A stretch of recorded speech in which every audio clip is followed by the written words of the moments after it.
Akkam jirtu hordoftoota keenya kun qophii gombisaa ogeeyyiiti.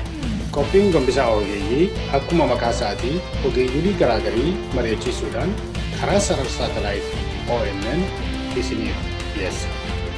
Qophii kana karaa yuutuubii yookiin feesbuukiidhaanis argachuu akkuma dandeessan laayik nu gochuu yookiin immoo sheer nu gochuus hin dagatinaa. Feesaan an Salamuun Namarraati.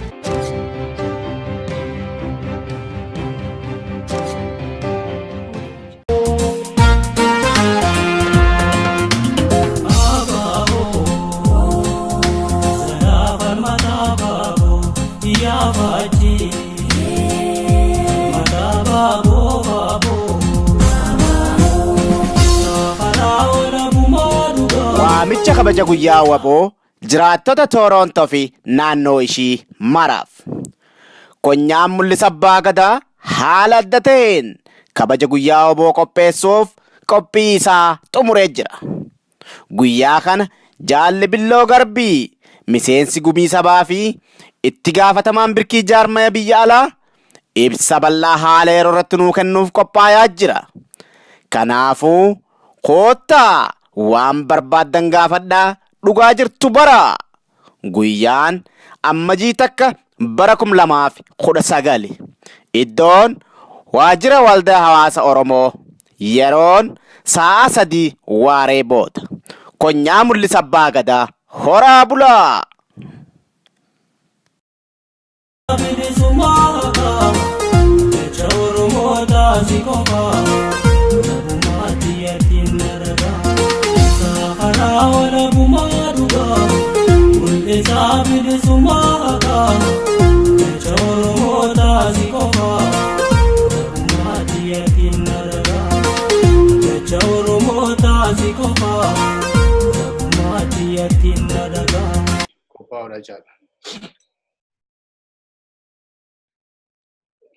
Akkam jirtu daawwattoota saatalaayitii ONN baga nagaadhaan gara qophii keenya dhuftanii isiniin jenna. Kun qophii gombisaa ogeeyyiiti. Ani immoo Salamuun Namarraati. Guyyaa har'aa kana keessummaa tokko fudhadhee dhiyaadhe. Keessummaan kuni Profeesar Geetaawun Bantii jedhamu as Yuunaayitid Isteetsi keessaa Yuunivarsiitii Saawuzan Illinois Yuunivarsiitii kan jedhaniiti barsiisuu jechaadha. Har'a guyyaa har'aa kana wanti irratti mari'achuu dhufne akkuma isin beektanii magaalonni Oromiyaa keessa jiran baay'een isaanii bifa garaagariitiin maqaa isaanii jijjiirratanii maqaa Oromoo irraa maqaa kan biraatti jijjiirratanii jiranii. Finfinnee irraa kaasee amma ba'a Oromiyaatti, dhiya Oromiyaatti, kaabaaf kibba hundumaatti iddoo garaagariitti wanti garaagarii ta'eera jechaadha. Kun immoo kan ta'e sirnoonni darban qabeenya Oromoo yookiin immoo waan Oromoodhaaf ta'u maqaa Oromoon kan waamamu, aadaa Oromoon kan waamamu, afaan keenya utuu nafin maqaa namaallee utuu nafin jijjiiraa akka isaan turaniif hubatamaadha. Kun immoo miidhaa siyaasaatiinis hawaasummaadhaan miidhaa guddaa akka inni nurra gahaa ture hundumti keenya beekna jechaadha. Haalli kunii fi kanneen kana fakkaatan walitti daddabalamanii qabsoo Oromoo finiinsuudhaanii yeroo har'aa kana qabsoon keenya lafa amma jiru kana gaheetii argina jechaadha. Meegaa Profeesar Geetaawun wajjin magaalonni Finfinnee isa ta'uu isarraa ka'anii achi yeroo fagaachaa deemnu maal turanii akkamitti jijjiiraman isa jedhu isaanii wajjin waliin ilaallaa jechaadha. Nu hordofaa nu wajjin turaa isiniin jedha. Galatoomaa. Profeesar baga nagaan dhuftan. Baga nagaan nu eeddan. Tole egaa akkuma nama dubbatte magaalonni Oromoo tokko tokko baay'een jijjiiramanii jiranii. Biyyoonni Oromoo tokko tokkos iddoo garaagariitti baay'eeti jijjiiramanii turanii. Mee isaan kana ilaallamee Finfinnee irraa jalqabna. Mee waa'ee Finfinnee irraa kaasaati. Finfinneen akkamitti Finfinnee irraa Addis Ababaatti jijjiiramte? Mee waa'ee isaa irraa jalqabna. Egaa waa'ee Finfinnee kana utuu jijjiiramuu isaa hin dubbatini namoonni yommutti saba tokko weeraranii jedhan akka ittiin cimsanii bulchuu danda'aniif maal akka isaan godhan yaaduutu nurra jira.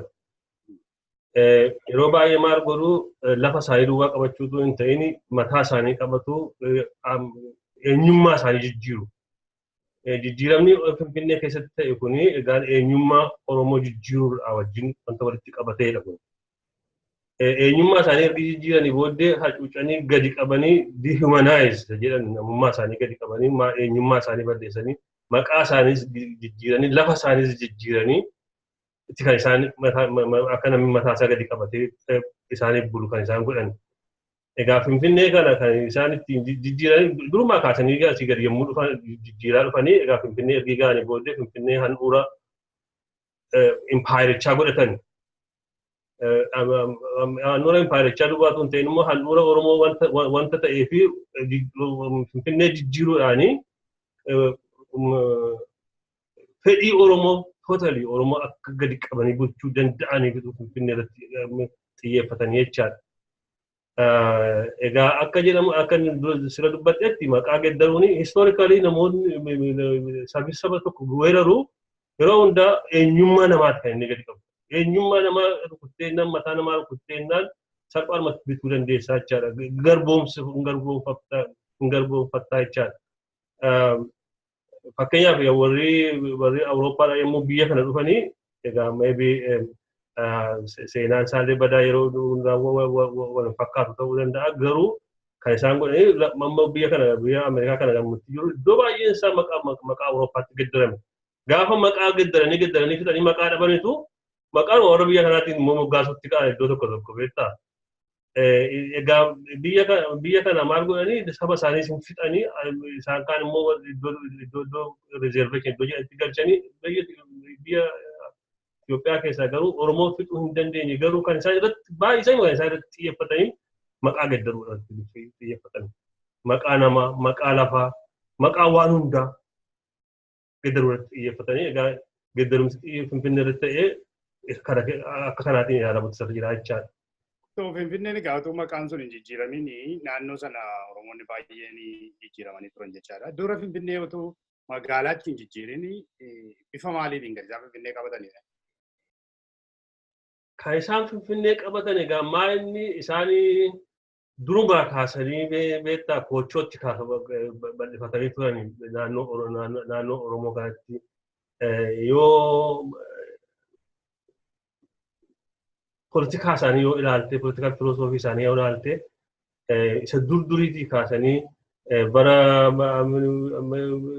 Minilik isa jalqabaatii kaasanii gidduu haalli harkaa yoo jeeqamaa dhufillee deebimnee naannoo sana qabannee naannoo saba biyya sana jiru qabannee wanta impaayira guddaa humna kan jiru mataa keessaa qabu isaan baay'ee qophaa'anii turan durumaa kaasanii mataa yoo laafan illee kaayyoon politikaa inni isaan qaban sun takka irraa hin ceene beektaa. Naan Minilik inni lammaffaa kun impaayira Minilik inni jalqabaa inni tokkoffaa jalqabe deebisee fida kan jedhudha egaan kan inni deebisee fiduu danda'u immoo naannoo gaanfa Afrikaa sana hunduma isaa qabachuudhaani. Gaanfa Afrikaa keessa immoo sabi guddaan jiru saba Oromooti. Maal jedhee Haayile Sillaaseen gaaf tokko mucaan ijoollee kootii iddoo kanatti magaalaa hin dhaabbatu kan jedhu dubbatee kan namoonni Awurooppaadhaa dhufan kan isaan barreessan qoratanii kan isaan barreessanii. Naannoo sana Haayile Sillaasee iddoo sana gahee ture. Iddoo sana gahee argeetu jaallatee iddoo kanatti mucaa kootii dhufee hin dhaabbata iddoo kanatti magaalaan dhaabbataa jecha kaapitaalii warra Amaaraa sana hin dhaabbata kan jiru ta'ee ture piroofesii godhee ture jedhu gaan isarraan egaa Minilik isa qabatee dhufee iddoo sana qabate.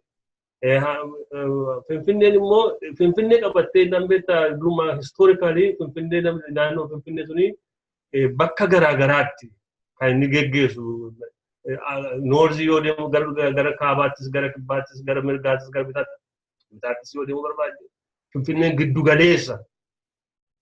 Political philosophy isaanii yoo dhiibne iyyuu strategically Finfinneen giddu galeessa iddoo sana qabattee naan iddoo malee qabachuu dandeessa. Kanaaf kan isaan iddoo sana qabatanii akka haasaanitti garuu dura militarii godhanii bakka militariitti godhaniitu kan isaan jalqabanii jedhanii militarii irraatii immoo deebisanii ekspanshinii sana amma kan hin kana kaasee inni amma waa'ee maaster pilaanii naannoo Oromoo keessatti baay'ee gaaffii guddaadha. Naannoon Finfinnee baay'ee gaaffii guddaadha. Gaaffii bilisummaa qabsoo Oromoo keessaa isa tokko jechaadha. Kanaaf maaster pilaanii kunis ekspanshinii ture. Yeroo sana uummati naannoo sana jiraachaa turanii isaan naannoo sana militarii godhanii uummata sana dhiibanii kan jedhu ilaala. Kaasu karaa akkamitti ilaaltu? dhugaadhuma maal egaa yommutti jedhan iyyuu katamaa inni isaan jedhan suni kattame yommuu jedhani baay'een isaan militariitti kan hin argisiisu beektaa. Militarii vocabulary sun mataan isaa militariidha wajjin walitti hidhatee jira. Garrison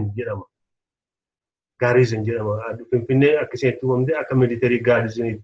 Jalqaba kan isinitti uumamte iddoo sanaa ka'anii militariin iddoo sanaatti organized ta'ee iddoo sanaa ka'ee bakka garaagaraa akka inni qabatuudhaaf military expansion isaanii facilitate godhaaf mijeessaaf haala mijeessaaf iddoo sanaa kaasanii tokkoffaa akka sirriitti giddu galeessa giddu malletti tokkoffaa power base isaaniittis dhiyoodha. Power base jechaan koo gara Northern Shawaa lafa militii sanaa lafa naannoo Amaaraattis dhiyoodha. Lammaffaa immoo lafa resoursiin jiru lafa horiin jiruttis immoo dhiyoodha. Sadaffaa immoo military iddoo gara biraa wanta hin qabamin turanii fi warri naannoo Oromiyaa naannoo kibbaa saba Saawuzii kun wanta hin qabamin turanii fi iddoo sanaa kaastee easily warra loltuu kee itti erguu dandeessa jecha kana kan inni godhe mataasaa. Finfinneen magaalaa isa guddaa kan utuu hin ta'in dura akka Minilikii naannoo gaanfa Afrikaa sana naannoo Oromiyaa sana naannoo warra ollaa Oromoo jiran sana akka isaan qabatanii fasiliteetii godhe jecha. Finfinnee qabachuun hunduma isaa akka inni godhatu isa gargaaree jechaadha. Finfinnee qabachuun. Achi ka'eeti kan inni Harariin deeme, achi ka'eeti kan inni Arsii deeme, achi ka'eeti kan inni Walaayittaa deeme, achi ka'eeti kan inni Kafaa deeme, achi ka'eeti kan inni Western Oromiyaa hunda isaa kan inni deeme kan inni qabatee fixee achi ka'eeti jechaadha. Gaariizeniidha was a garrison town. Lafa militarii jechaadha. Military importance significance isa baay'ee guddaa ture jalqaba. Utuu Finfinneetti of cimsuudhaa baatee Finfinnee control gochuudhaa baatee gubbaadhaa dhufee Gondarii dhufee Gojaamii dhufee immoo Tagulatii Bulgaadhaa dhufee Ankobarii dhufee itti cima ture. Finfinneen baay'ee karaa militarii baay'ee gargaare isaanii. Yaa achi kan turan amma yeroo sana kan dhaga'amu gosoonni Oromoo baay'eetu ture lafa sanaa. Finfinnee kan turan baay'eetu ture gosa garaagarii ture. Gosi kun ammayyuu garfaca'aniis akka isaan jiran kan badeera kan jedhantu jiru. Mee kana akkamitti ilaaltu? Inni wanta baay'ee nama gaddisiisudha. Dhuguma gosa baay'eetu turan. Ani gosa jechuun baay'een jaalladhu beektaa qomoo tunatti tolanaan. Gosa uumaa ishee gosi tribe isa warri faranjii warri ingilizootaa jedhan. Of course tribe hin jiru duruma biyya Awurooppaatti iyyuu durumaa garuu 19th century keessatti akka ittiin saba Afrikaa gargar baasanii isaan gargar derogatorii tribe jedhu gosa ani jaalladhu gosa Oromoo jechuun jaalladhu qomoo Oromootu natti tolanaani. Dhuguma baay'eetu jiru. Isaan hin baasanii kan achi keessaa hin ari'an because akka ethnic cleansing isa masiyaana jennu kana godhan. Lafa isaanii irraa fudhatanii ari'anii egaa iddoo sadii ta'e akka sadiitti Oromoo achi kaasan tokko completely evictii godhan. Kun iddoo gara biraattis wanta ta'e evictii godhanii iddoo gara garaatti faca'an Oromoo inni kaan Arsii deeme inni kaan Baalee deeme amma iddoo gara particularly waa'ee warri Salaalee warri kun iddoo meeqa jiru beektaa lafa isaanii irraa fudhatanii lafa dhaqan dhabaniitu Oromoo gara biraatti baqatan. Warri gara biraan immoo naannoo isaaniitti asichi puushii godhanii dhiibanii wanta ta'an. Yattuudha kan keessatti hafan. Akka isaan keessatti hafan iyyuu hin barbaadan isaan beektaa. Akka isaan keessatti hafan hin barbaadanii isaan kaan naannoo irratti hafan egaan lafa dhaqan dhabanii naannoo irratti hafan akka sanatti kan isaan baasan. Ethnic cleansing lafarraa fudhaniitu hin tamsaasanii hin burjaajessan tokkummaa isaanii cohesion isaanii tokkummaa isaanii akka solid ta'anii isaan walii wajjin turan gargar faffacaasan lafa taa'umsaa dhoowwatan iddoo taa'umsaa lafa isaan irra hojjetan lafa isaan irra ta'an lafa isaan mana ijaarratan lafa isaan itti wal gurmeessanii maatii isaanii wajjin ta'an dhoowwatan innaaf hin faffaca'an.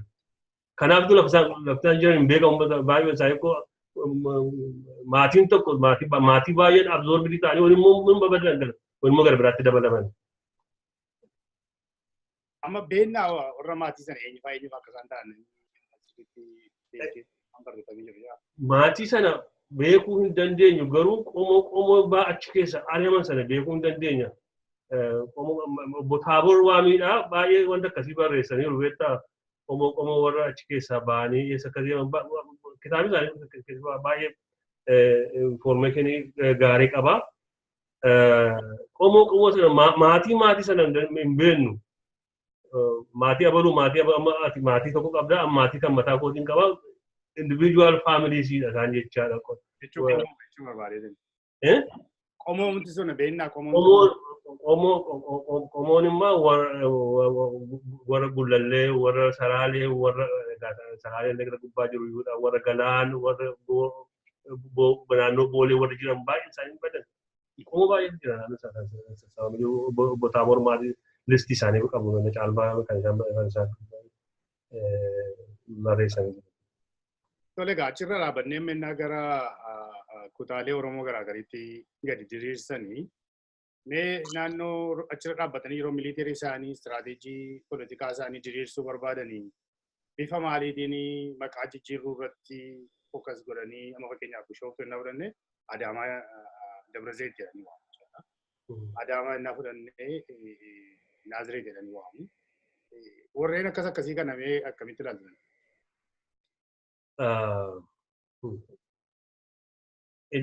Dubbichi isuma siin jedheedha.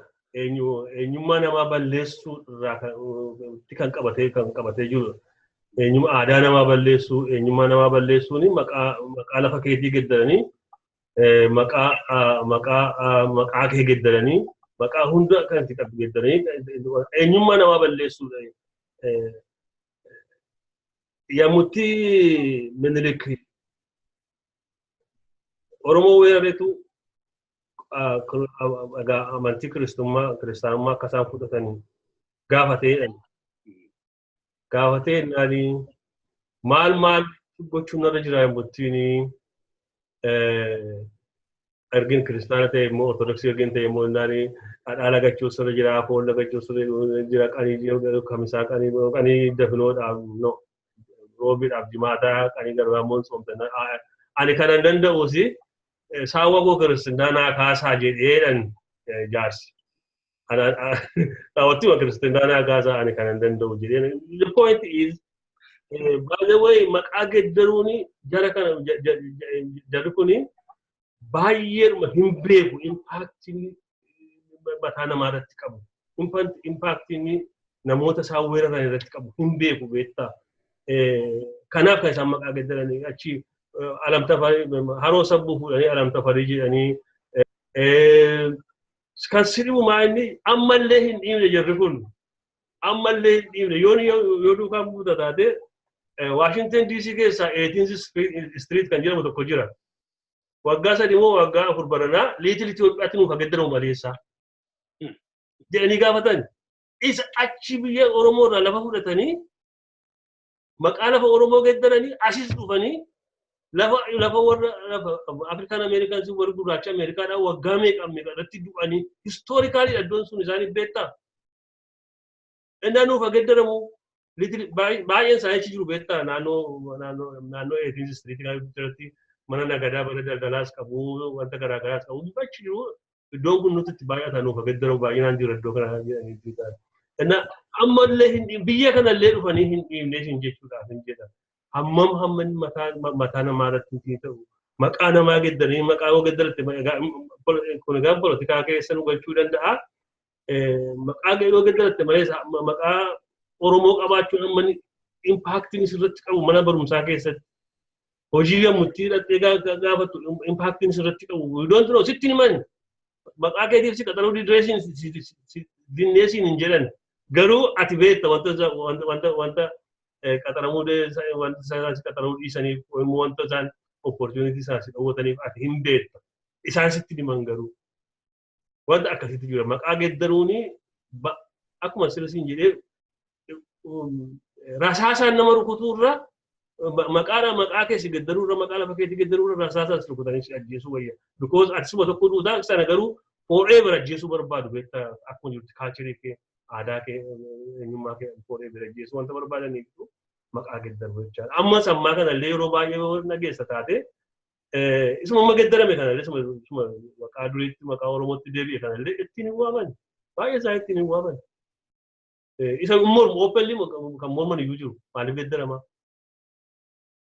Maanni isa maqaa irraa fudhanii maqaa Habashaatti gaddaran sana dhiisaniitu maqaa Habashaa irraatu maqaa Oromootti gaddaramee asif wanta maqaa Oromoo sana amma reefu fudhateetti akka sanatti taasa uumama taasaa illee. Dhugaadha. Yaa so amma innaa keessa ilaaltan egaa maqaa jijjiirraan kuni ganda jijjiirraan kuni mee politikaatti illee nu buusuun isaa waa hin namnedha. Argaa politikaa maasaa hafa jirraa indirectly. Uummata naannoo sana Oromoo naannoo sana kan wantan Oromoo walumaa gala irratti maqaa namaa jijjiiruun maqaa lafa namaa jijjiiruun miidhaa ammamii geessise siyaasaanis haa ta'u ikonomikaalis haa ta'u hawaasummaa walitti dhufeenya Oromoos haa ta'u nama yeroo baay'ee gandaanis yeroo walitti bu'an jira sooshaal miidiyaa irratti wal arrabsuun walirraa fageenyi waan akkasii kan akkamitti ilaaltu?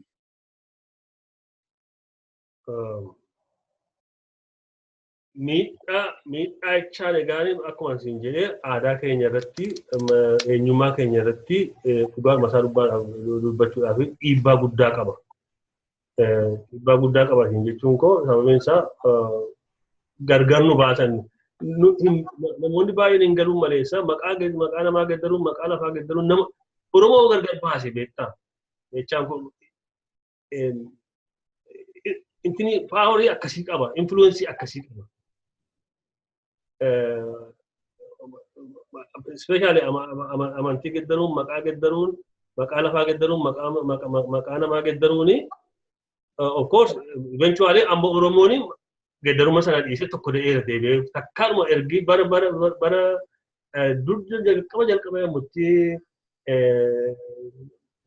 gargar faca'utti ta'e ergi yommuu sanaati amma wanta hunduma isaan nutti fidanii gargar nu baatanii achi sanaan kana jedhanii qomoo tokko illee qomoo lama sadiitti afuritti gargar baasanii kuni kana የቦረና ብሔረሰብ ጀቻ turan amma mataasa kan jedhan jiru የጉጂ ብሔረሰብ ጀ ቆጡ ኦሮሞናን ታውቢሳ ቆና qonnaan buluun qottu iddoo meeqatti kanama qalii qaluu biliitii gargar baasanii kan isa kaan immoo maqaatti gaddaranii wanta ta'anii dhuguma baay'ee namoota gadi fageessanii hin hubanne irratti inni isaan maqaa isaanii kennanii fi maqaatti baasanii iddoo meeqatti cicciran kuni dhugumaan impaaktii qaba garuu eventually akka amma arginu kanatti Oromoon irra darbeera akkam arginu kanatti.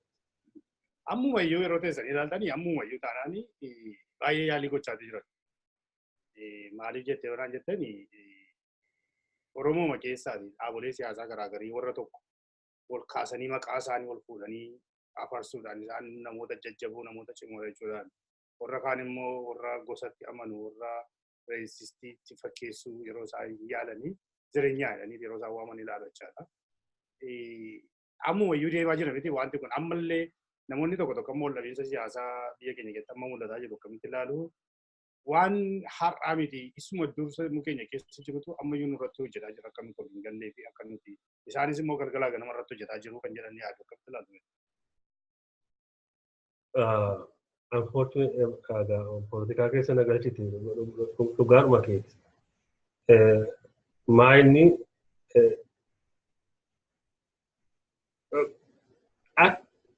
inni itti dhugaadhuma isaati. Saba Oromoo isa hin baratinirra isa politikaan jiruu kooti jedhee galgala ganama waa'ee politikaa hin ta'inirra sorgummaa isaa politikaa geggeessurra warra politikaa beenna jedhee jedhutu hubaatii guddaa fidaa jira Oromoo irratti. Utuu ta'e warri barate warri politikaa gaalchaan beeku warri hamaaf hammeenya warri kanaan dura nu weerare sun wanta isaan nurraan ga'an warri gaarii godhee hubatu isaan walitti dhufanii tokko ta'uurra diinuma sanaa wajjin bu'anii kan Oromoo hubantu kan Oromoo hubantu irratti hammeenya hojjetantu jira. Egaa isa kana abaarsaa jedha namni tokko tokko Oromoon abaarsa qabaa laataa jedha. Kan si gaddisiisu maa inni diinaa wajjin hojjechuu duwwaa ta'uu hin ta'in Oromoonni politikaa akkasii geggeessan yommutti gargar ba'anii hammam akka isaan garaa walitti jabaatan. Dhaaba Oromoo gargar ba'ee takka walitti deebi'ee tokko ta'e yoo tokko meeshaanii naa godhi jettee wanta meeshaanii sii godhu qabu. Si'a tokko gargar ba'anii jennaani gara diina caamaa garaa walitti jabaatanii wal balleessuudhaaf wal balleessuudhaaf engage ta'u. Wal balleessuudhaaf immoo diinaa wajjin godhu dhaqanii. Diina isa hunduma Oromoo xiyyeeffatee balleessuu jedhuttitu isa jala bu'aniitu ofii isaanii wal balleessuudhaaf wal balleessuudhaaf hojjetu. Inni wanta baay'ee nama gaddisiisudha. Dhuguma teraappii maal jedhama? Isa isaan nu qopheessan keessa galla yeroodhuma hundaa. Ammas ta'eennaan ammas sar'aa kana ta'eennaan isa isaan nu qopheessan. Meendoo jedhu biraati. Meendoo jedhu isa keessa galla beektaa isaan immoo yeroo hundaa qabu. Yommuu isa tokko bira darbinu nu fuuldura immoo gara biraa kaa'u immoo isuma keessa galla beektaa. Utuma beennu isa keessa galla. Isaanin balleessuuf wal balleessuu irratti baay'ee cimina guddaa qabna nu. Utuu hamma wal irratti hojjennu diina irratti hojjenne Oromoo yoo iddoo guddaa ga'eera. Iddoo guddaa ga'eera. Yaa so amma dhiifama gaagabatti kaa keessa sin deebisa garuma waa'ee biyyaatti. Amma dur yeroo ijoollee ture mana Abdiisaa Agaatiin baratan ture warri dargii warra Wallaggaa yookiin warra Shawaa yookiin immoo Qottuu Harar jedhanii maal jedhanii maqaan taanee nutti kennu jechaadha. Amma Wallaggaa Harar jedhanii gargar kukkutuu kana yookiin biyya miti qomoo miti yookiin gosa miti Harar yookiin Wallagga jechuun bulchiinsa daacha bulchiinsaa akka isaaniif ta'utti kan isaan ittiin jijjiiran fakkaata. Mee isin akkamitti ilaaltu waan sana?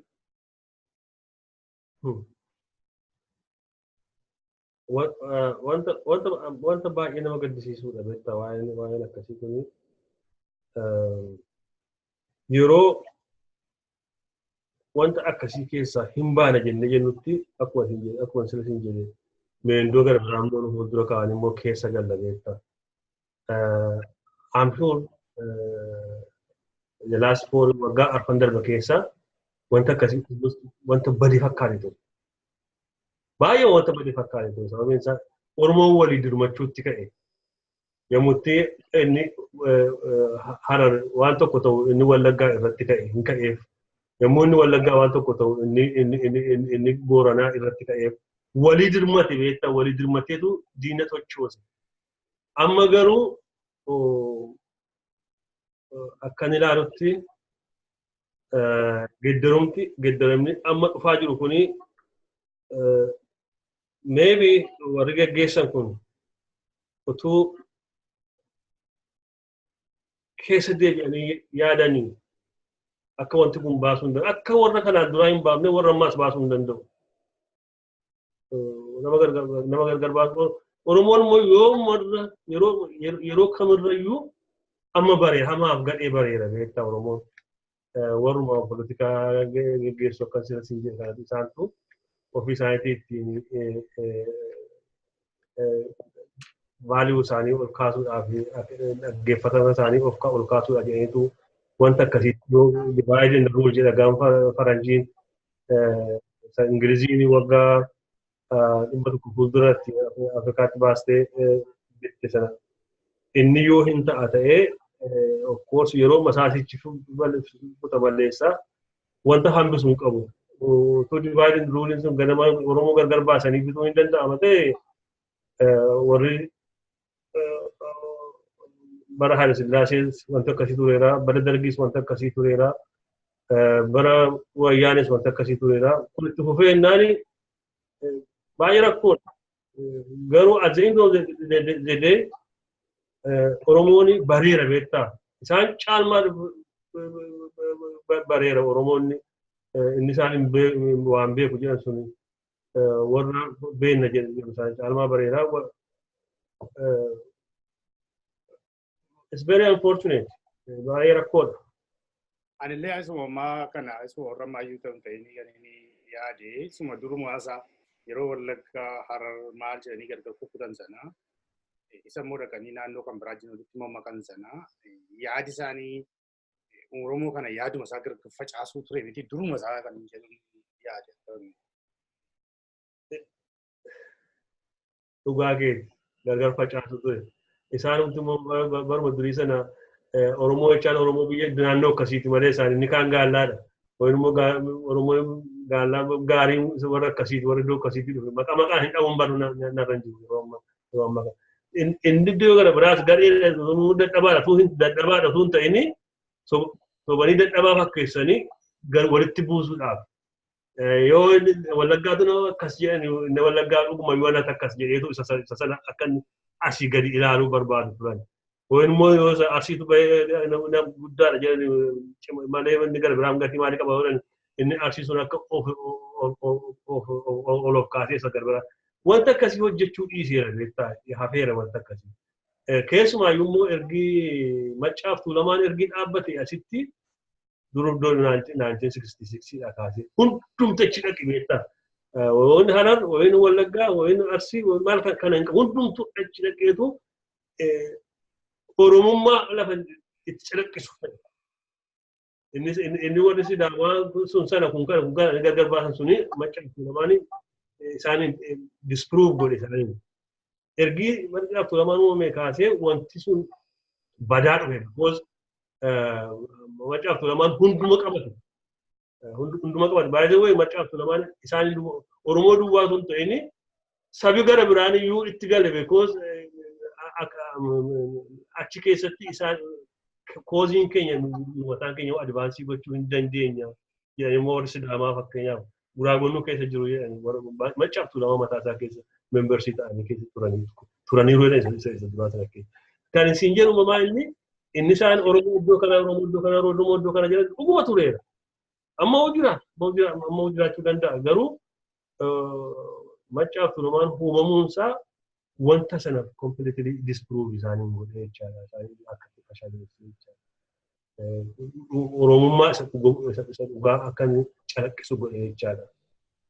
Kanaaf kan isaan rukutan baay'ee kan isaan Maccaaf Tuulamaa rukutan immoo ammaatti Maccaaf Tuulamaa hin ayyaminiif jiru. Kan isaan Maccaaf Tuulamaa ciniinnatanii qabaniif kanaaf.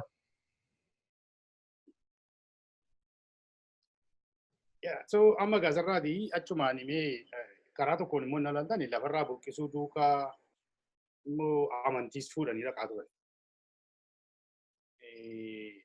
Dhaqanii bakka tokkotti amantii uumanii amantii Oromoo dur jiras karaa inni badaatti ture jira. Ammallee egaa amantii namaatti bu'uun barbaadnu amantii namoota baay'een amantii garaagarii qabu. Kiristaanni jira, Islaamni jira, Waaqeffataan jira, kan biraan jiraachuu malu. Garuu haalli adeemsa isaanii sun walumaa galatti maal fakkaata ture karaa amantiitiin nama yeroo sana yaaddan? Karaa amantii moo? Karaa amantii jechaa keetii? Warra ammaa warri durii moo warra ammaa? Warra durii baafama. Egaa akkaman sila siin jedhe saba tokko weerare eenyummaa isa weerare sana gaddaroota isaa jira. Keessumaa inni caalmoo amantiidha. Amantii isaa gaddara. Amantii completely amantii.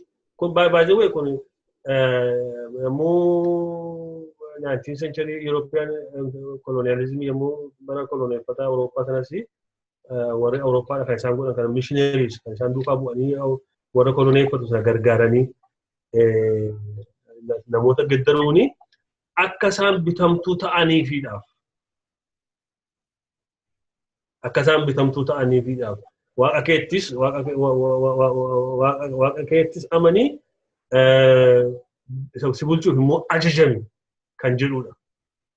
Ajajame si bulchuuf immoo ajajame kan jedhudha.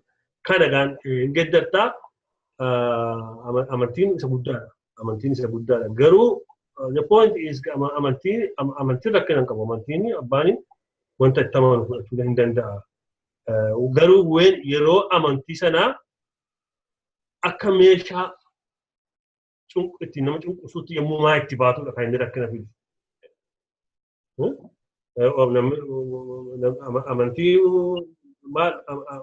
Amantii eenyuyyuu fudhattee amantii isa sibituus fudhattee saba keetiif hojjechuu hin dandeessa. Garuu inni sibitu sun kan inni amantii isaa sirratti impose godhu akka sibituudhaafi garuu amantiin sun sii ta'a ta'eennaan amantii sanas fudhattee saba keetiif hojjechuu hin dandeessa. Amantiin rakkina hin qabu. Garuu amantii sanaanii saba yommuu gargar baasan amantii isa kanatu wayeessaa inni kun bayeessa miti ati amantii kana duukaa buutaa inni sun amantii sana duukaa bu'aa yerootti jedhanii amantiidhaan nama gargar baasaniitu rakkina guddaa fida. Amma yoo ilaalle immoo Oromoon immoo dhugaa isaa dubbachuudhaaf takka amantiidhaan wanta gargar baasuu yaaluu garuu gargar bahee hin beeku. Utuu gargar bahee walii wajjin hin dhaabatu waggaa arfan darban kana. Waggaa 27 kana darban kana Oromoon wanta taappellaa isaa itti maxxansan hunduma isaa drop godhee Oromummaa isaa duwwaa fudhatee kan beektaa. Oromummaa isaa duwwaa fudhatee sababiin isaa waa tokkotti walitti isaanii Oromoo. Duuma walitti jira garuu gargar baasan.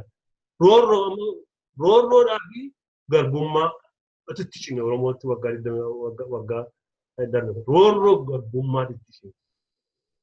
Roorroo garbummaa wanta itti cimee fi inni Hararis roorroo, inni Gajallaas roorroo, inni Baalees roorroo, inni Wallaggaas, inni Eessaas, inni Walloos roorroo garbummaan itti cimee waa tokkotti walitti isaan fi cunqurfama tokkotti diinatu hunduma isaanii akka tokkotti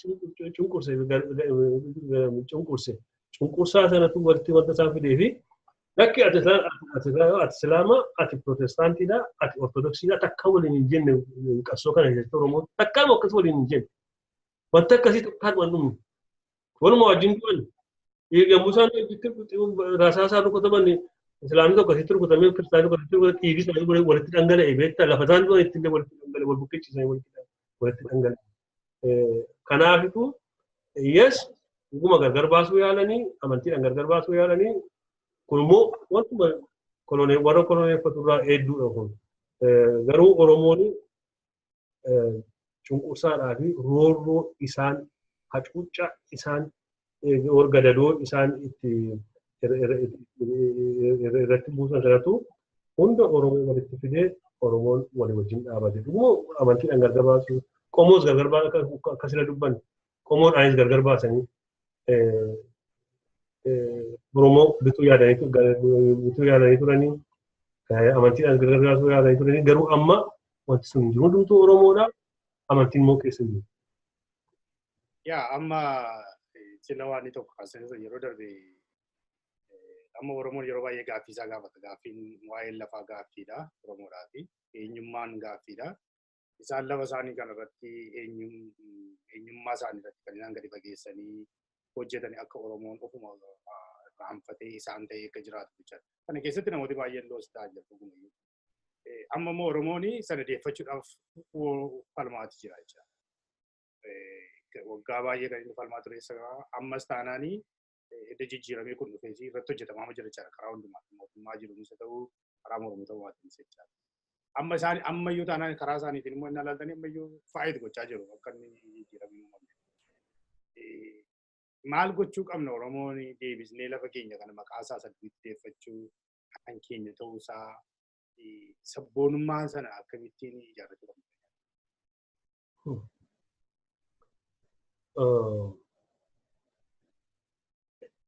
Yemmutti amma maal gochuu qabnaa eegan jettee tokkoffaa federalizim inni isaan amma jedhan kun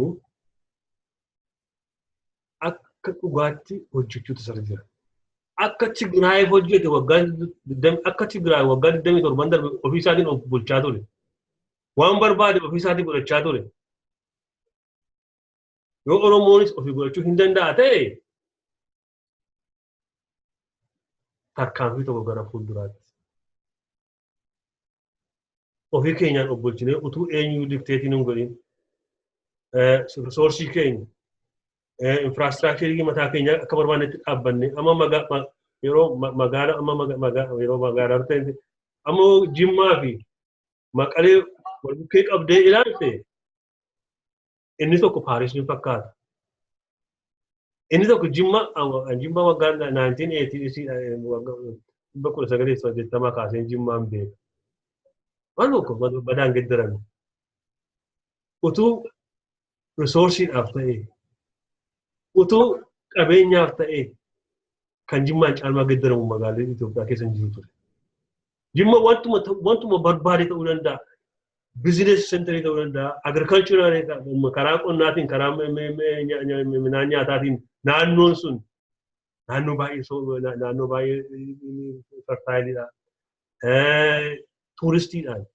Jimma eenyumaan mootummaa Oromiyaas utuu hin kadhatin mootummaa giddu galeessaas utuu hin kadhatin Jimma ofuma isaatiin utuu ofii isaatiin raayitiin isaa kenname Jimma ofii isaatiin Paarisiin isin magaaluma biyya lafaa keessaa magaaluma number 1 ta'uu hin danda'a. Ofii keenyaan obbolchuu hin dandeenya taanee utuu namni nu keessan galina ofii keenyaan obbolchuu hin dandeenya taanee naan tarkaanfii tokko. Kan si dhibuutu amma maaltu jira amma kan isaan jedhanii magaalota Oromiyaa keessaa namoonni gara biraanis wanta jiranii fi jedhu. Namoonni gara biraanis wanta jiranii fi magaalonni sun mataa isaaniitiin mataa isaanii ofii isaanii murteessuutu isaanii jira. Kan jedhantu jiru magaalaa. Kanaan si'a tokko peeparii tokko dhiyeesseen ture majority within majority jedheen. Magaalota gurguddaa Oromiyaa keessa jiran dhugumaa saboonni gara biraan percentagein isaanii ol ka'ee jira. Yoo Oromoomti baay'ee ta'e iyyuu 50 harka 50 kan lafa isaa hin taanetu jira. Oromoon 47% ta'ee harka 47 ta'ee inni itti aanu harka 35 yoo ta'e warri shishifaaran sun walitti dabalamaniitu Oromoos akka 47 sana caaluu danda'u. Isa barbaadu amma isaan arginu godhogaan. Oromiyaanii magaalonni Oromiyaa keessaa jiranii mataa isaaniitiin irree mataa isaanii ofii isaanii murteeffachuu isaanii jira. Kompiliitli magaalota gurguddaan kabaasuu barbaadu beektaa. Magaalota gurguddaan nurkaa baasuu barbaadu. Maal amma miti kanaaf akka godhu Finfinnee na biratanii aadaa maaloo gara Jimmaanis na biratanii bulchiinsa addaa godhanii iddoo garaagaraa dirrewaa sirnaa deemtanii. Isa gaanti. Attam ta'utti sirri jira sirriitti naan jettee kan jalqabe kana gaa maal ta'utti attam gochuu durra jira kan jedhu kuni akka kana ta'ee na jireenyi keenya hin badan jiru. Magaalaa keenya hunda isaa sirkaa fudhatanii Adaamaa sirkaa fudhatanii Bishooftuu sirkaa fudhatanii Jimmaan sirkaa fudhatanii Aggaaroo sirkaa fudhatanii Gimbii sirkaa Naqamteen sirkaa fudhatanii injiru akkamittiin Oromiyaan jiraachuu danda'a. Kana maal gochuu sirra jira? Amma nuyi yommutti biyya kana dhumne seera biyya kanaatiin jiraanne dhumne.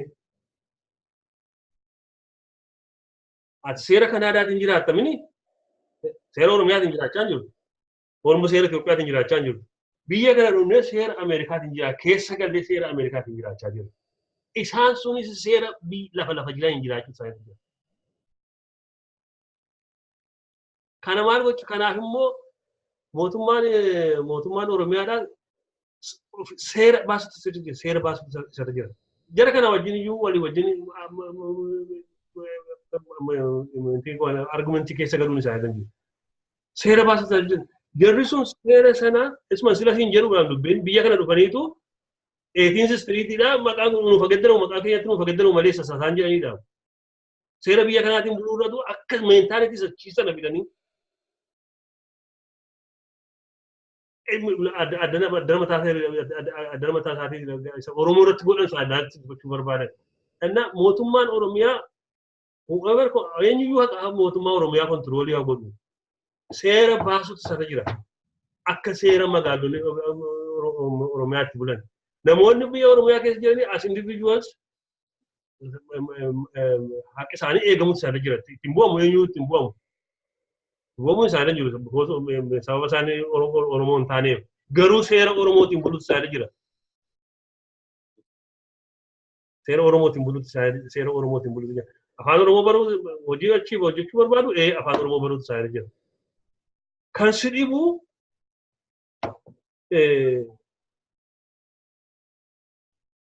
biyya sana taa'aniitu dhiba. Afaan Oromoo illee hinaasa'an waggaa generation 2 generation 3 achi jiraatanii.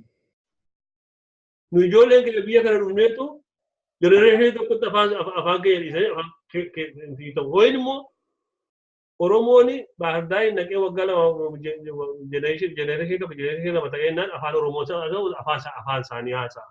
Isaan kun garuu generation 3 4 ta'anii achi ta'aniitu afaan Oromoo illee haasa'an. Utuma beekanii haasa'anii siin jedhama. Achi jiraachuu barbaadu ilaa kunuutti seera kanaan bultu. Oromoon biyya Amaaraa dhaqee biyya Amaaraa keessa jiraachuu barbaada Amaarri seera qaba seera Amaaraatiin buluutti sirra jira. Biyya Tigree dhaqee jiraachuu barbaada Tigreen seera qaba biyya Tigreetiin jiraachuu seera Tigreetiin jiraachuu sirra jira. Kanaatti namni 100 magaalaa tokko keessa jiraate namni 200 magaalaa sana keessa jiraate sababa isaanii itti magaalaa namarraa fudhachuu hin dandeessu. Kana egaan mootummaan Oromiyaa bunan bulcha jiru suni mootummaan Oromiyaa nan bulcha jiru suni seera baasee akkatti magaalaan Oromiyaa dhabuun seera baasee seera isaan baasee. Amma isaan amma filannoo dhufu kana keessatti gaanii magaalaa keessatti magaalonni ofii isaatiin obbochuutti sana jira wanta jiru hin qabaa jechaa jiru beektaa?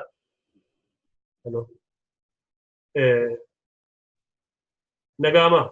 Nagaa. Intini kootu cufames. Magaalonni ofii isaaniin obbochuutti isaanirra jiraa jiru. Bishooftuu keessatti isaantu baay'ata yoo jennee isaantu filamaa isaantu bulchaa Oromiyaa akka baasu jecha akka barbaadu akka sida akka ofii isaatii akka namni barbaadutti bulchuu jecha Adaamaa akka barbaadutti bulchuu jecha eenyuma tokko immoo dhaga'ee ture Finfinneeni ho'iin qomaatti bahee ho'iin immoo Amaarra bulchuu kan jedhu haasaa jiru Finfinneen Amaarra bulchuu mootummaa Amaaraa jala oolu jedhanii haasaa jiru. Kun baasuu hin danda'u. Magaalaa keenya hundi isaa qabu ta'innan baattuu giraam stooreejiitti deebinaa jechaadhani. Wanti sun dhibutummoo ammoo teessan inni alaaltan lolli kun hundumtuu kan inni ta'u naannoo Oromoo qofaadha. Naannoo Amaaraa fudhattanii magaalota Amaaraa tokko namni biraan dhaqee kan kileemii godhu hin jiru. Kan bulchuu yaadus hin jiru. Oromoon kileemii godhu hin jiru. Tigireen kileemii godhu hin jiru. Bara Tigraay isin adeemtan akkasuma jechaadha. Kun egaa akkuma sila isin dubbachaa turtan hojii isaan duraan bara dheeraa waggaa 100 irratti hojjetaa turan jechaadha wanti kun ammayyuu. Ammayyuu isuma keessa akka hin jiraannuu fi akka nuti wal lolluu fi gar tokko goruun gar tokko irraa dhiibuun loloo irratti oofuudhaani gara hin taanetti nu oofuu yeroo isaan barbaadan argina jechaadha. Amma siyaasa biyya keessaa hordofaa jirtanii. Kana keessaa bahuun ammayyuu wanta bara dheeraa tuulamee dhufe kana ji'a 6 yookiin ji'a 8 gidduutti keessaa baana jechuun baay'ee rakkisaadha baay'ee ulfaataadha amma oofsumaa jechuun fuuldura jedhamu ture. Hin baanu.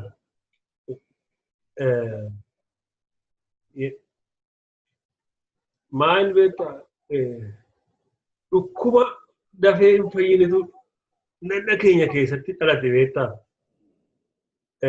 Dhukkuba dafee hin fayyinetu nanna keenya keessatti dhalate. Unfortunately, akkatti reverse goonuu hin qabnu garuu dhukkuba sana akkatti wajjin jiraannu interestii Oromoo utuu sacrifice hin godhin aarsaa hin godhin interestii Oromoodha akkamittiin akka jiraatamuudha kan yaaluun nurra jiru. Amma haalli amma uumame kuni dhugaa mataa dubbachuudhaa fi momentamii tokko fidee ture. Momentamii jechaan iddoo tokko geesseetu lafa waa jijjiiruu dandeessu lafa irra dhaabattee kanaan dura akkasitti hojjechaa turre garuu amma geeddaramuu nurra jira kan jiru. Uumee ture. Amma maybe yoo momentamii sanatti maayii ba'aa jirra ta'ee fi maayii ba'aa jiru ta'ee hin beekamu beektaa. Poolisiin mootummaa giddu galeessaa maybe poolisii confederationii Horn of Africa gaanfa Afrikaa hundumas mootummaa tokko jala oolchina jiru muummichi ministeeraa garuu federaal isteetii tokko keessa kan jirtu yoo mammaatti mana isaanii qulqulleeffannee nagaan arganne utuu mana keessaa nagaan argatin immoo hunda naannoo tokko walitti fiduun baay'ee rakkoodha. Akka jettee egaa yeroo dheeraa fudhata. Yeroo dheeraa fudhata. Dhuguma genuine federaalizimiin hin dhufa ta'ee naani namni seera isaa baafatee seera isaa akka hundumaaf tajaajiluu danda'utti utuu tokko haqa tokkotti bu'in haqa isa kaan immoo ittiin ta'anii hundumaa wal qixxeessee madaalee bulchuun hin danda'amu yoo ta'e maybe haalli yeroo gabaabaatti yeroo salphaatti mijaa'uu hin danda'a. Garuu sirriiba beektaa kan kunuma geeddarama. Yommutti iddoo tokko irratti kun wanta akkasii kanarra geenye irraa haalli mijaa'aa jira yommutti jettu gara biraadhaan sitti dhufa. Yommuu warri kanaan dura nu bulchaa turanii kun warri kana nu gadadoo keessa nu galchaa turan nurraa deeman yeroo yommutti jettu inni durii immoo qoronyoo kaafatee sitti dhufu barbaada beektu. Inni dur keessa bahe sun immoo qoronyoo baafatee sitti dhufu barbaada. Egaa cimina Oromoo barbaada. Keessumaa immoo warri mootummaa Oromiyaa qabatanii jiran kuni dhugaa isaa dubbachuudhaaf warra ala akka kana godhu irratti isaan dhaggeeffachuu isaanii jiru. Oromoo dhaggeeffachuu isaanii jira. Oromoo dhaggeeffachuu isaanii jira. Deemee isaanis lafti isaa itti baqatan Oromoo walitti. Oromoo dhufee jiru deemee immoo wanti rakkinni tokko dhufee sabuma isaanii Oromootti asitti baqatu maleessaa. Saba ormaa sanatti baqatanii ittiin ta'anis. Si gowwoomsu yemmuu akkasii afuufuun si liqimsuudhaafidha. Oromoo yemmuu mammaaku. Warumta ammaa harka walitti rukutee akkasitti jiru kuni at some point yemmuu iddoo tokko hin gaaneen immoo fala godhan immoo galagaluu amma immoo milikkita akkasii argachaa jiru. Kanaaf kana kan qarsoo keenya sichi fageessaa deemu kana. Kan akkasitti kan yeroo lafa kaayyoo keenyaa gahuudhaa fi kan yeroo nutti dheeressu kana. Ofii keenyaanii hirtee mataa keenyaa kontirool gochuu dadhabuun. Yeroo hundaa gangalachuun naanna'uun iddoo tokko geenye asichi gara fuulduraatti deemuurra ofirra akkas galagaluun kufnee gangalachuun isa kan nu balleessu. Opportunism wanti jedhamu jira. Wanta akkasitti nu balleessa. Kanaaf dhuguma salphaatti hin calalu manni akkuma jettu salphaatti calaluu hin danda'u yeroo dheeraa fudhata. Amma yeroo keessan jalaan fudhadhu gara dhumaatti deemna. Haala ammaa kana keessa akka nama beekaa Oromoo tokkootti jechaadha. Akka nama ogeessa Oromoo tokkootti haalli amma naannoo keenya rakkina qabnu kana rakkina bara dheeraa nurra ture kana keessaa bahuudhaaf. Keessumaa immoo waggoota 27 darban immoo yeroo baay'ee fokkisaa ture jechaadha uummata keenyaaf jechaadha. Qabsoo hadhooftuu Oromoon geggeesse nama hundumaati. Dhaaba siyaasaa tokko qofaan osoo hin ta'in tokko tokkorra jiraachuun ni mala of course garuu nama hundumaati jechaadha. Amma aadaa wayyaa uffatanii ittiin boonuuti jalqabee jechaadha. Qabsoon kun addana kan inni ga'e jechaadha fagootu hin ta'in. Wallistooti warri aartistiin karaa isaaniitiin beektonni karaa isaatiin warri qawwee fudhataniidha kan karaa qawweetiin warri mootummaa jala ta'anii hojjechaa turan karaa mootummaa sana jala ta'anii hojjechuudhaan karaa hundumaatiin gaggeeffamaa ture jechaadha. Yeroo Oromoon iji keenya banamee gar tokkotti deebi'uudhaaf amma yeroo amma dubbatanii dhaabatanii dhaggeeffatan yeroo bakka takka dhaabannee ahaa jennee iddoo tokkotti ce'uudhaaf isa badii nurraan gahaa ture sana deebisna jennee yeroo yaadnutti amma rakkoon tokko uumamaatu jira jechaadha. Kana isiniin jechuun barbaadu dhaaboleen siyaasaa amma keessaayyuu warra kaan osoo hin ta'in dhaaboleen siyaasaa warri biyyaa galanis ala biyyatti galanis warri aktiivistoonni Oromoo warri biyyatti galanis warri biyya alaa jiranis Qaamoleen siyaasa sanyii kan adda bilisummaa Oromoo fa'aa sanyii kan ODP yookiin OPD warra durii sana jennu kuni mootummaan federaalaa mootummaan naannoo kun hundumtuu wanti kun akka hin gufanne haalli amma deemaa jiru kun akka inni qabbanaa'ee karaa qajeeltoodhaan ol dhaggeeffannaan deemu dhaamsi keessa maal fakkaata? Maal egaa dhaamsi koo maanni dhaabbileen Oromoo hundumtiyyuu amshuur kooziidhuma Oromoo qabatanii ka'anii garuu isa kamtu koozii Oromoo caalmaatti cimsee duukaa bu'ee geggeessaa jira. Isa sammuutti Oromoodhaan murteessaa haa kennu. Garuu kan isin jechuu danda'u amma maa'inni feetiin Oromiyaadhaa harka dhaabbilee siyaasaa Oromoo akkatti kufee jira. Hundumti isaanii accountability qabu, responsibility qabu jechaa kunuuti. Isa keessumaa isa ammaa kanatti isaan walii galuudhaa baatanii jennaanii wanta itti fufee dhufu baay'ee rakkoodha kana jechuudha. Yoo isaan walii galan garuu Oromiyaan sabni Oromoodhaa at least gara fuulduraatti ifa arguu danda'a. The light at the end of the tunnel jedha faranjii yommuu haasa'u kana.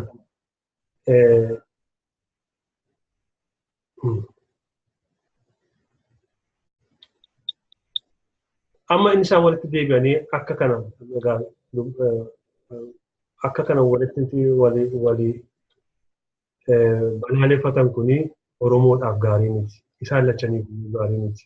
Keessumaa warri lamaanii adda bilisummaa Oromootii fi adda ODP jedhamu isaan lamaanii utuu isaan walii galanii mee dhumti mataan kee sekondii bashanii mee taa'e yaadi wanta Oromiyaa fakkaatu utuu isaan walii galanii. Addi bilisummaa Oromoodhaa akka nama beekaa tokkootti sanaan jette utuu haala kana keessa galla jedhanii yaadanii wanti wadeebilee maybe yeroo galan sanatti deebi'anii galuudhaaf immoo haala itti galan sanaa akka gara biraatiin ilaaluu natti fakkaata.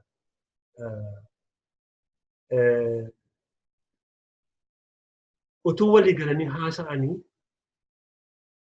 isaa rakkinuma Oromiyaa keessa jiru kana mataasaa walii galanii wal gargaaranii stabilize gochuu hin danda'u. Stabilize gochuu hin danda'u. Adda bilisummaa Oromoo supportersii baay'ee qaba. Yoo supportersi warri deeggartoota isaatii sun yoo karaa raacanii deemanii yoo dhiisaatti hin jedhee hin dhiisu. Influencer irratti qaba jechuudha. Addi Oromoo Democratic Partiin sunis immoo supportersii baay'ee qaba. Yoo isaan karaa raacanii dhiisaa wajjin jedhee hin dhiisu lachan isaanii deeggartoota isaanii yoo dhiisaa qabbanaa yoo jedhanii wanta akkasii kun hin ta'u ture jechaadha. Walumaa galanii Oromoo tasgabbeessuu hin danda'u turan. Walii galanii Oromoo tasgabbeessuu. Garuu the point is lachan isaanii kan isaan irra dhaabatanii kan isaan focus godhanii saba Oromoo ta'uutu isaan irra jira. Saba Oromoo ta'uutu isaan irra jira. Garuu inni saba Oromoo irratti xiyyeeffatanii yoo poolitikaa isaanii geggeessan yoo ta'anii barumaanuu walii galuu hin danda'an jechaadha. Walii galuu hin danda'an. Hamma sabi Oromoo isaaniif xiyyeeffannoo isaanii ta'etti maaliif walii galuu dadhabu eessatti walii galuu dadhabu? Inni kun osoo saba Oromootiif dhaabataa, inni osoo saba Oromootiif dhaabataa, where the difference? Difference isaanii eessarratti? Kana gaan. Kana difference kana immoo isaanumti mataan isaanii abbaa gadaa, qeerroo, jaarsolii, ijoollee, dubartoota hundi isaanii kun walitti dhufanii walitti fidanii maalni rakkinni keessan jedhanii haasofsiisanii amma dubartoonni Wallaggaa dhufan immoo eessaa dhufanii hin beeku.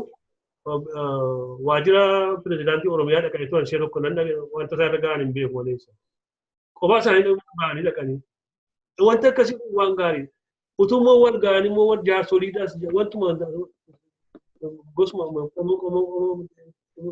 jiru keessa qomo'achaan koo jaarsolii ijoollee abbootii gadaa abbootii amantii wantuma gaggeessota jiran wanti wal gurmeessanii ammatu dhaqanii gaafatanii meer maa inni rakkinni keessa namatu jedhanii gaafatanii rakkina isaaniitti himanii achirratti walitti raasanii walitti fidanii waliigaltee tokkorra utuu gahanii rakkinni Oromoodhaa kanarra hin ga'u ture. Akkanuma beekaa tokko akkanuma Oromoo tokkotti kana ilaalan. Nama tokko ol gali jettee kottu jettee murtii ergee dhufe booddee akka kana gochuun. Inni tokko immoo ibshiinan dhufa jedhee ergi dhufe booddee balleesseera ta'e wanti inni hojjechaa jiru badiidha ta'e jennaan innis kana gochuun. Wanti hin jedhu sii galamini wanti akkasii kanatu. Yommuu sana amantii matu ture. Dhuguma dangadhaa na hojjechiisaa. Dhuguma hin dhufaa na wajjin hojjetaa. Kan jedhutu ture natti fakkaata isaan gidduu. Kan inni ilaalu garuu isaan miti kan wal badaa jiru. Gara biraa bakkee dhaabatee ibidda itti afuufaa jira. Natti fakkaata. Gara biraatu warri diina kan ta'antu karaa bakkeedhaa ibidda itti afuufaa jira. Sababiin isaa jara kana wal lolchiisuuni Oromiyaa dadhabsiisuudhaaf isaan Oromiyaa dadhabsiisanii dhaqanii qabachuu barbaadu. Ammas akka duriitti qabachuu barbaadu. Federaalizimii sana balleessanii, daangaa sana balleessanii, afaan sana balleessanii, aadaa sana balleessanii, guyyaa amma jette kana guyyaa amma uffatan kana balleessanii. Yommutti muummichi ministeeraa Waashingten DC yommutti isaan dhufan namoota guyyaa sana uffatan illee gadi dhowwaa turan jedhan. Tokko isaantu qabatee gadi dhowwaa turan jedhan. Innaa booddee ergi kompileen godhanii booddee akka isaan ol galan ta'an namoonni baay'een. Abbaa gadaallee ta'anii kan isiniif iddoon hin jiru jedhanii iddoo dhowwatanii turan jedhanii. Isaan kan dubbii cimsaa jiru. Isaaniin dhaggeeffannee innaan hin banne.